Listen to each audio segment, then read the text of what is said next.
El Señor te bendiga. El tema de hoy se llama Haz que las cosas sucedan. Y para que las cosas sucedan, lo primero es conocer, comprender nuestra identidad como hijos de Dios. ¿Cuándo somos hijos de Dios? Juan 1:12 dice, mas todos los que le recibieron, a los que creen en su nombre, se les dio la autoridad de ser hechos hijos de Dios. Somos hijos de Dios cuando creemos en Jesucristo, lo reconocemos como nuestro Señor y Salvador y hacemos la voluntad de Dios. Jesucristo dijo, el que me ama, obedece mis mandamientos. Primera de Corintios 1:22 dice que Él nos ha dado las arras del Espíritu Santo en nuestros corazones. O sea, tenemos la garantía del Espíritu Santo, lo que significa que Dios nos ha sellado como hijos suyos. Y asimismo debemos entender, así como tenemos un carnet de identidad, que muestra nuestra identidad, muestra nuestros nombres, nuestros apellidos, muestra un número de RUT, un número de serie, una firma. Asimismo debemos reconocer nuestra identidad como hijos de Dios. Es muy necesario, porque con nuestro carnet nosotros sabemos quiénes somos, sabemos nuestra identidad como individuos, sabemos. Así también debemos saber cuál es nuestra identidad como hijos de Dios. El término iglesia viene no de un templo de 4 paredes, el término iglesia viene de creyentes. Iglesia que ha sido comprada a precio de sangre por Jesucristo. La iglesia le pertenece a Jesucristo. Y dentro de la congregación nos pertenecemos los unos con los otros, porque somos el cuerpo de Cristo, con diferentes dones, talentos y funciones, pero somos el cuerpo de Cristo, somos una familia en Cristo. Y entendiendo este punto de que nosotros somos iglesia, es aquí donde parte todo, porque yo debo ser iglesia en mi casa, en mi trabajo, con mi familia, con inconversos, en todas partes. No solo un domingo, no solo mientras dure un servicio. Yo debo ser iglesia todos los días, en todas partes, hasta el fin de mi vida e incluso la eternidad. Yo seguiré siendo iglesia. Dios dijo que el que le ama obedece sus mandamientos, hace la voluntad de Dios. Gálatas 5 nos enseña cómo son verdaderamente aquellos que siguen a Cristo, que manifiestan el fruto del Espíritu, amor, paz, paciencia, templanza, benignidad, etc. Porque no todo aquel que le dice Señor, Señor es. Entonces, entendiendo este punto, debemos comprender muy bien que nosotros somos iglesia y que nosotros debemos representar una vida con Cristo. Pablo dijo, ya no vivo yo, vive Cristo en mí. Ahora, viendo nuestra condición como iglesia, es aquí donde nosotros debemos examinarnos. Comparada con la iglesia primitiva, que en todo hecho vemos la historia de la iglesia primitiva, comparada a la iglesia actual del siglo XXI, y aquí hablo en general, la iglesia actual ha perdido el objetivo. La iglesia actual tiene todo el poder dado por Dios para predicar, para orar por enfermos y que sanen, para hacer milagros, sanidades, prodigios. Pero la iglesia ha perdido el objetivo. La iglesia no reconoce su identidad y no reconoce su identidad como iglesia. Nosotros debemos reconocer cuál es nuestra identidad como hijos de Dios y cuál es nuestra identidad como iglesia. Es muy importante. Pero eso es lo que hoy en día la iglesia ha perdido. La iglesia no reconoce su identidad. En Hechos 3:6 vemos que Pedro sana a un hombre que pedía limosnas fuera del templo La Hermosa y pedía limosna a este hombre que era cojo. Y Pedro, cuando vio a este hombre, él estaba con Juan y ambos le miraron, y Pedro le dijo que se levante, que él no tenía plata ni oro, que se levante, que iba a ser sano. Y este hombre se levantó y glorificó a Dios por el milagro que Dios había hecho en su vida, que fue sano, que se restableció. Y esto causó un gran alboroto en el pueblo, pero ellos siguieron predicando del Señor, enseñando de Jesucristo. En Hechos 4 vemos que Pedro y Juan fueron arrestados. Incluso los amenazaron, les prohibieron hablar de Jesucristo, que enseñen de su resurrección, de el Evangelio. Mas Pedro y Juan dijeron que ellos no iban a dejar de decir lo que ellos habían visto y habían oído. Hechos 4:20. Y cuando a ellos los soltaron, fueron ellos inmediatamente donde los demás creyentes y dice que ellos le contaron todo lo que había pasado, que habían sido amenazados. Y entonces es tan maravilloso ver que la palabra de Dios dice que ellos alzaron la voz unánimes a Dios y le pidieron a Dios hablar con todo de nuevo la palabra de Dios. Es maravilloso. Y le dijeron a Dios que puedan ellos hablar la palabra de Dios con denuedo, mientras extiendes tu mano para que se hagan sanidades, señales y prodigios mediante el santo nombre de tu Hijo Jesús. Y es maravilloso ver cómo Dios responde esta oración. Hechos 4:31. Vemos cómo Dios responde a sus oraciones inmediatamente. Y dice que el lugar en el cual ellos estaban congregados tembló. Tembló. Y todos ellos fueron llenos del Espíritu Santo y todos ellos hablaban con denuedo la palabra de Dios. Y vemos que después de eso ocurren muchas señales, milagros, maravillas, muchos se convierten, muchos son sanados, muchos son libres de opresiones demoníacas. Hechos 5:12. Vemos todo lo maravilloso que comienza a ocurrir. Y también vemos que esto causaba un gran alboroto en el pueblo.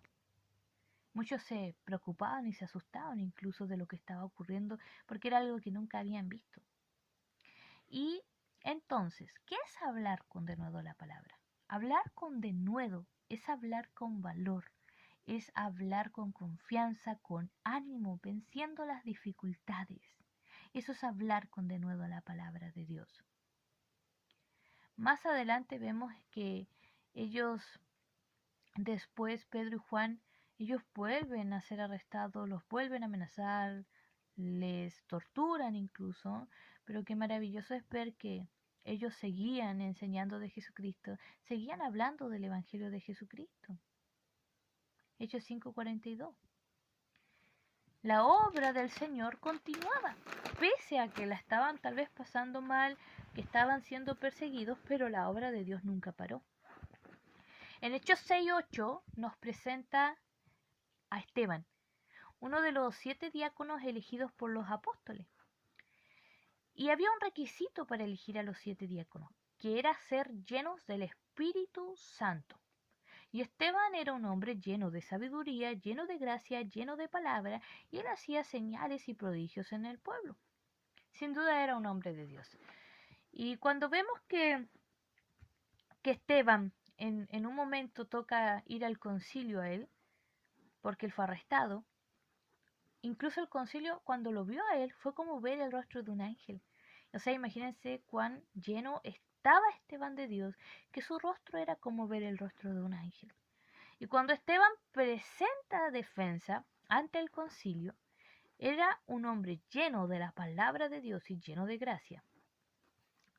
Vemos cuando Esteban presentó su defensa, en Hechos 7, él dijo: veo los cielos abiertos y al Hijo del Hombre que está a la diestra de Dios. Hechos 7:55-56. Y mientras lo apedreaban, él decía: Señor Jesús, recibe mi espíritu. Y puesto de rodillas, clamó a gran voz: Señor, no les tomes en cuenta este pecado. Que imagínense Esteban, cuán lleno estaba de Dios, que clamó incluso por aquellos que le apedreaban. Y Esteban falleció apedreado. Y luego de eso se levantó una gran persecución contra la iglesia. Y dice que Saulo asolaba la iglesia y entraba casa por casa y arrestaba hombres y mujeres y los entregaba a la cárcel.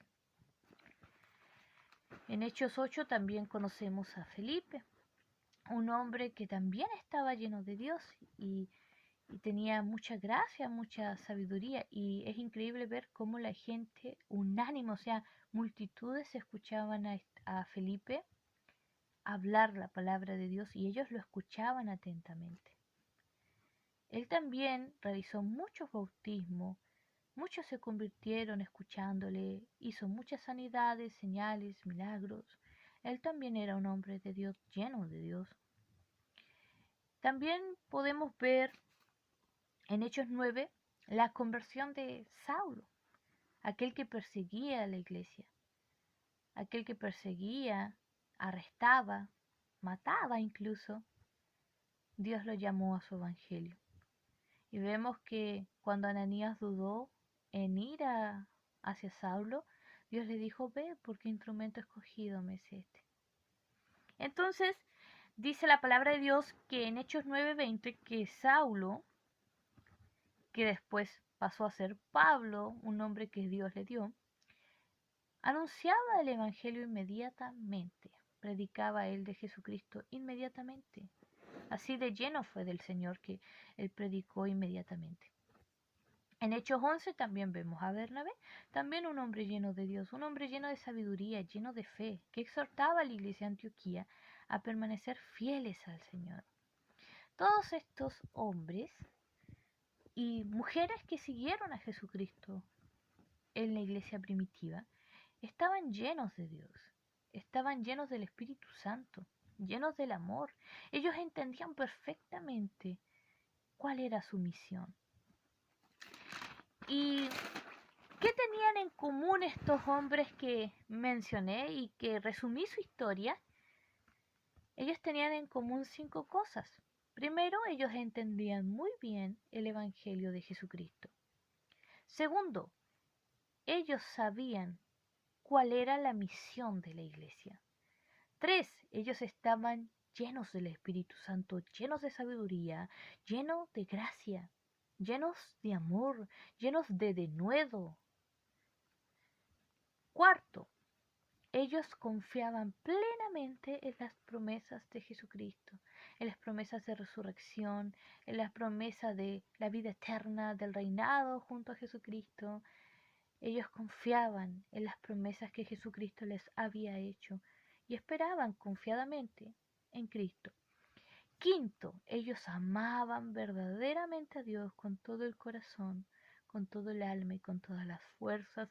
Estaban dispuestos a dar la vida por Cristo, estaban dispuestos a morir, porque ellos amaban verdaderamente a Dios y hacían la voluntad de Dios. La iglesia hoy tiene un objetivo principal. Y la misión que tenemos como iglesia principalmente es evangelizar, enseñar de Jesucristo, es estar con los desvalidos, es cuidar a las viudas y a los huérfanos, es visitar enfermos. Esa es nuestra misión principal que tenemos como iglesia. Es la misión que Dios ha establecido para nosotros. Pero la iglesia actual ha perdido el objetivo. Hoy la iglesia actual del siglo XXI está centrada en sus afanes, en sus deleites, en los deseos que se esperan y muchas veces piden a Dios o pedimos a Dios cosas materiales, un trabajo, pedimos por muchas cosas que vienen de nuestros deseos, de nuestro corazón. Pero ¿quién le pide al Señor poder predicar en conversas? ¿Quién le pide al Señor poder sanar enfermos?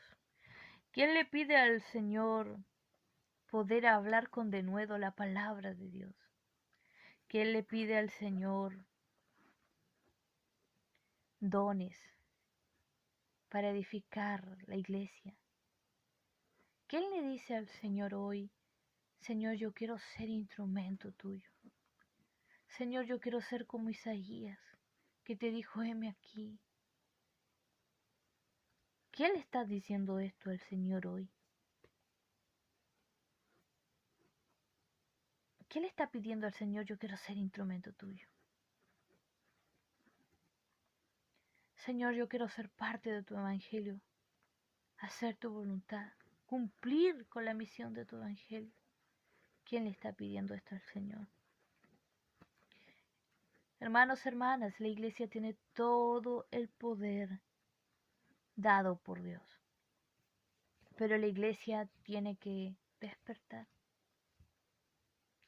Tiene que irse toda incredulidad, que es pecado. Y tenemos que tomar nuestro rol como hijos de Dios, como iglesia, con toda responsabilidad. Porque nosotros representamos a Jesucristo, el Evangelio de Jesucristo. Y la gente tiene que ver en nosotros a Jesucristo. A Él debemos imitar.